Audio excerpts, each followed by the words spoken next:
পাকিস্তানের নিজস্ব প্রযুক্তির জাহাজ বিধ্বংসী ব্যালিস্টিক মিসাইল।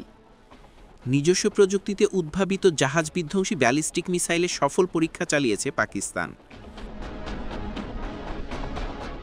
যা জল ও স্থল দুই জায়গাতেই নির্ভুলভাবে আঘাত আনতে সক্ষম। গত ২৫ নভেম্বর এক প্রতিবেদনে বিষয়টি নিশ্চিত করেছে পাকিস্তানের গণমাধ্যম ডন। সেনাবাহিনীর মিডিয়া অ্যাফেয়ার্স উইংয়ের বরাতে জানানো হয়, এদিন পাকিস্তান নৌবাহিনী দেশীয়ভাবে তৈরি একটি জাহাজ বিধ্বংসী ব্যালিস্টিক ক্ষেপণাস্ত্রের সফল পরীক্ষা চালিয়েছে।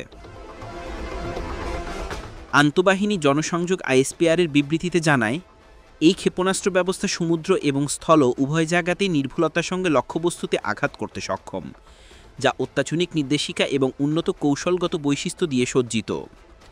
এতে state of the art guidance system এবং উন্নত প্রযুক্তির ম্যানুভারিং সক্ষমতা সংযোজন করা হয়েছে। পরীক্ষাটি নৌবাহিনীর প্রধান অ্যাডমিরাল নাভিদ আশরাফ, সিনিয়র বিজ্ঞানী ও প্রকৌশলীরা প্রত্যক্ষ করেন। আইএসপিআর এই সফল পরীক্ষামূলক উৎক্ষেপণকে পাকিস্তানের প্রযুক্তিগত দক্ষতা এবং জাতীয় স্বার্থ রক্ষায় পাকিস্তানের নৌবাহিনীর অটল প্রতিশ্রুতি প্রমাণ বলে উল্লেখ করে। এর মাত্র ২ মাস আগে দেশীয় প্রযুক্তিতে তৈরি ক্রুজ মিসাইল ফাতা 4 এর সফল পরীক্ষা চালিয়েছিল পাকিস্তান, যার পাল্লা ছিল ৭৫০ কিলোমিটার।